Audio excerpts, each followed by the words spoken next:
Hey guys, it's Sarah at carnivore.yogi on Instagram. Thank you so much for coming on to my YouTube channel. Please hit subscribe while you're here. So today I'm actually going to give you guys an update on 1 year of being carnivore. So I started this journey exactly 1 year ago. Today it was January 7th, 2019. Today's January 7th, 2020. So I'm going to talk to you guys all about the benefits that I have received: skin, hair, digestion, weight management, food addiction, all of those things I'm going to discuss in this video, as well as being a yoga teacher, how that has played into this journey as well, obviously, because my name is Carnivore Yogi.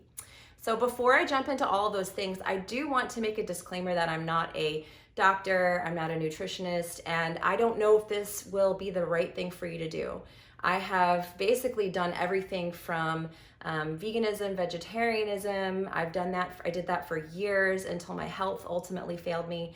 And I tried to do it right, quote unquote. I soaked, chopped, did everything, supplemented. I had probably like a purse full of supplements that I took around with me, and it just didn't work, And as a yoga teacher, I was constantly getting injured, which does happen if you're a yoga teacher. It's very physical, but since I've been carnivore, I'm gonna let you guys know, I haven't really had any injuries with my shoulders, wrists, any of that stuff. So that says something right there. But jumping back into diet, I have really tried the gamut. I've tried every kind of cleanse you can think of: juicing, master cleanse. I've tried cabbage soup diet. I've tried Weight Watchers. I actually did do Weight Watchers 10 years ago to lose the baby weight after I had my daughter. I was 235 pounds, and I had previously lost 100 pounds a couple of times before that. So my weight has been a really big problem for me my entire life. And so I've always kind of been on this quest to find a way of eating that doesn't drive me crazy, where I don't feel bad, I don't feel low energy because I'm not eating enough or I'm not eating the right nutrients. So when I heard that people were doing the carnivore diet, and number one, they were experiencing relief from depression and anxiety, that perked me up big time.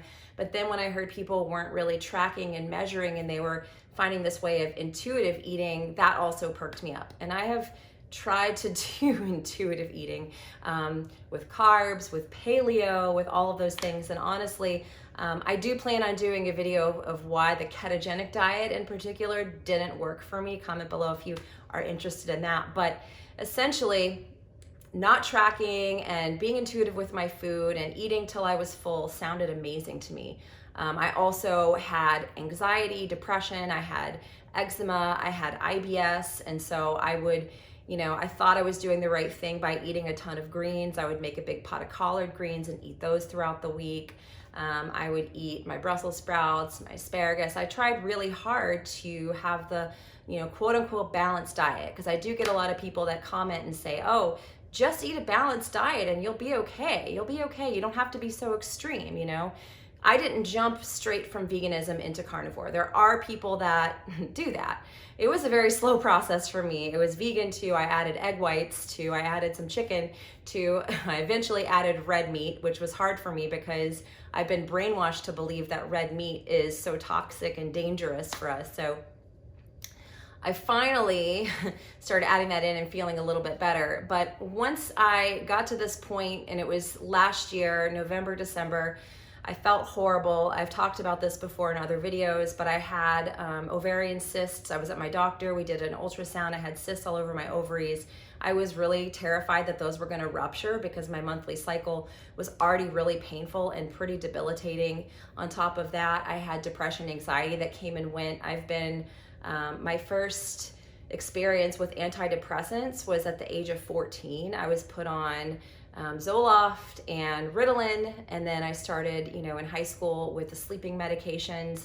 So I've been on and off of these medications for a good part of my life. I just turned 40 back in June, in case you're wondering how old I am. And with carnivore, right away I started, and people have asked me this before because they're like, how long before I get that relief, that mental clarity? For me, it was just within the first week or so. Once I got kind of through the sugar detox, I started feeling a lot more mentally clear. So right away, I got that mental benefit. And that is honestly, before I jump into any of the other stuff, what keeps me carnivore is that mental clarity. Anytime that I have kind of gone astray, eaten like Quest bars, which I do not recommend, or nuts, which I also don't recommend, but anything off carnivore that I've had has given me, the first symptom that I have usually is that depression, you know, and I do get bloating and joint pain and those other things, but the depression has been the worst thing. And it's like a feeling of doom, like you just can't control it. It just comes in and all you want to do is lay in bed. And so switching over to this way of eating, that's been the biggest and number one benefit for me, is that mental clarity. So that is why I stay carnivore. That is why I continue to monitor my blood work just to make sure everything's okay. Because I just really enjoy that mental clarity, that calm, easy feeling. The second thing I'm going to talk about is food addiction and the binging and purging that I think a lot of people get. And I have done a longer video about binging and why I think a lot of people do it. Number one, a lot of people are binging because they're not getting the proper amino acids to their brain. They're low on those chemicals. And so your brain is kind of stuck in this fight flight place. And so you're like, you know, I got to feed myself, because your brain doesn't feel safe. So for me, that was definitely true. I did not have those adequate levels of neurotransmitters in my brain. So meat has tyrosine, it has a bunch of amazing amino acids, which actually can help to boost up those deficiencies in your brain so you're not constantly on the hunt for food. As a vegan, I would go on these crazy binges because vegan desserts are really tasty. I did really enjoy the vegan desserts. And then when I was not vegan, I'd go on binges, you know, with chocolate and anything else I could get, because I just never really could feel satisfied. And that's been the second biggest benefit for me on this way of eating, is that I do really feel very satisfied. I don't gorge myself. I don't ever eat to the point of getting sick. It's just like, okay, I can eat my steak and then I can be done. And if I need to eat again in 5 hours or 6 hours, I will. And if I don't, then I won't. So that's been amazing. It's been a huge freedom thing for me, because I have been a lifelong binger. As I mentioned in the very beginning of this video, I've lost 100 pounds 3 times in my life. So freedom from food addiction has been huge for me. I would say that's the second benefit that I have received. The third benefit is the freedom from IBS. Now, I was formally diagnosed with IBS by a GI doctor. They basically told me to eat more fiber, which obviously didn't work. I tried it. I tried everything I could. I even went on the AIP diet, the autoimmune paleo diet, and that still didn't fix the issue for me. So again, carnivore was kind of like the last house on the block for me to get rid of this IBS issue. And it happened very quickly. Within just a few days, my stomach was flat. It hadn't been flat in years. I didn't have painful gas. I didn't have any of that horrible digestive distress that I would get eating those vegetables. So my issues with IBS cleared up pretty quickly. And you know, I know a lot of people do transition over to carnivore and they have issues with their stomach acid, so they may have diarrhea for 6 weeks or so. I know Michaela Peterson has talked about this. I think that everyone should do a stomach acid test. And I think that you may need some digestive enzymes, you may need some supplements as you transition over. Everyone's different, but I was extremely fortunate that when I came over to carnivore, I really didn't have any of those problems. The next benefit that I have received on the carnivore diet is my skin. I had really bad eczema as a child. My insides of my arms, the backs of my legs, my face, everything just used to crack and bleed with eczema. And it got better as I got older because I quit drinking milk. I quit drinking dairy. When I left my mother's house, I switched over to almond milk, which I don't drink anymore. Don't worry, guys. But once I get off the dairy, the eczema got a little bit, it got a lot better. But I would still have flare-ups in the colder and drier months, and I would need to like slather my skin with lotion. And I had to be, it had to be like Cetaphil. I couldn't use cheap lotions. I had to use the expensive stuff. So I don't even need lotion anymore on carnivore. That's been one of the craziest things for me.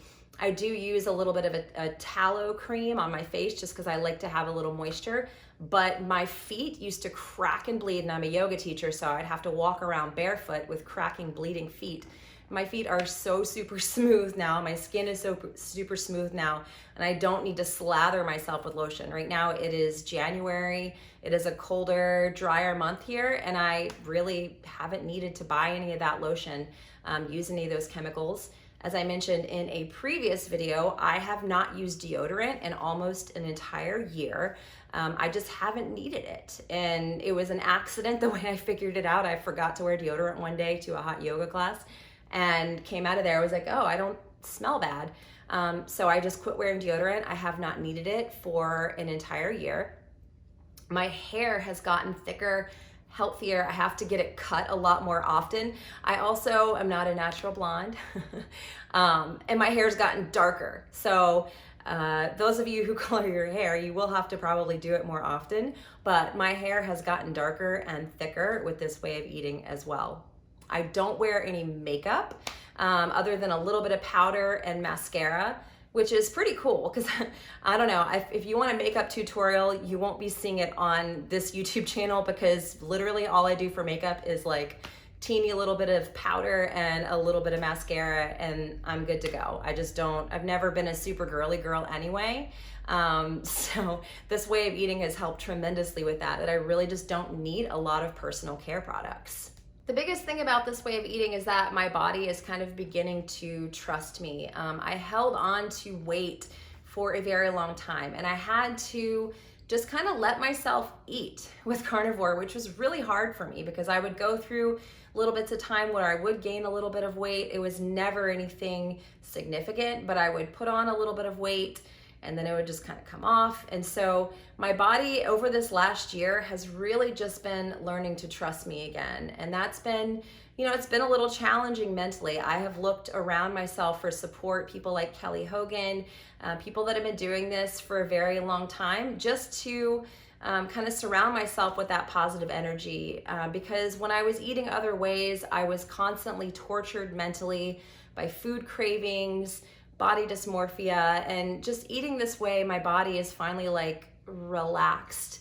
Not only does my brain have a sense of stability, but I don't feel like I'm on the hunt for food all of the time. It's just, it's extremely relaxing. So the big question that I get a lot, and I do have some students that have kind of discovered my social media accounts. I have an Instagram page that I started about a year ago, and I just started this YouTube channel a few months ago that are kind of reaching out to me, and a lot of them are vegan, a lot of them are vegetarian, and they're like, how can you make this work morally? Like, this is wrong. Well, first of all, it's a westernized view that ahimsa, or non-harming, non-violence, specifically relates to animals. There are places in the Vedas and the Yoga Sutras where it is referred to, meat is referred to as medicine, ghee and milk are referred to as yogic foods. So we have kind of taken something and made it into something it's not in our culture. And there are references in yogic texts that say don't eat meat, but largely that is unclear. So this is a westernized thing where we have tied in veganism, vegetarianism with yoga.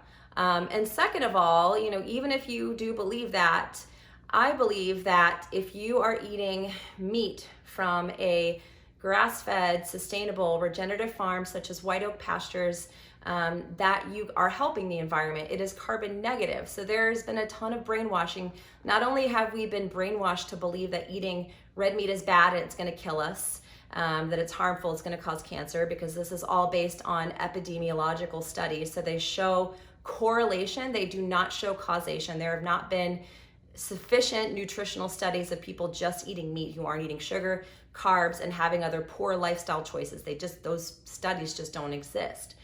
So we've been brainwashed to believe that, number one, meat is bad and causes cancer. We've also been brainwashed to believe that the cows and that farming and all that stuff is destroying the environment. What's destroying our environment more than the cows, even the feedlot cows, which I do my best to not eat feedlot. Again, I try to buy from regenerative farms like White Oak Pastures. They're carbon negative, they help the environment. But our transportation, so flying in crops from all over the world, flying in vegetables, flying in fruits that are not in season, almond farming. I know I mentioned I drink almond milk. I don't touch that stuff anymore. Almond farming, nut farming, all of those things use more water. They kill more animals. And I didn't know this stuff before I started carnivore, before I had to kind of educate myself on this, that, you know, all of these things, they kill just as many animals as it does to straight up just kill a cow that came from a farm that was humanely raised. You're going to be killing trillions of, you know, bees, bugs, field mice, all of these things. And if you believe like all life has value, then all life has value, right? So you can't just pick and choose. So there is not really, unfortunately, I wish that there was, but there's not really a way of eating where you're not going to kill something. That's just the way that it is.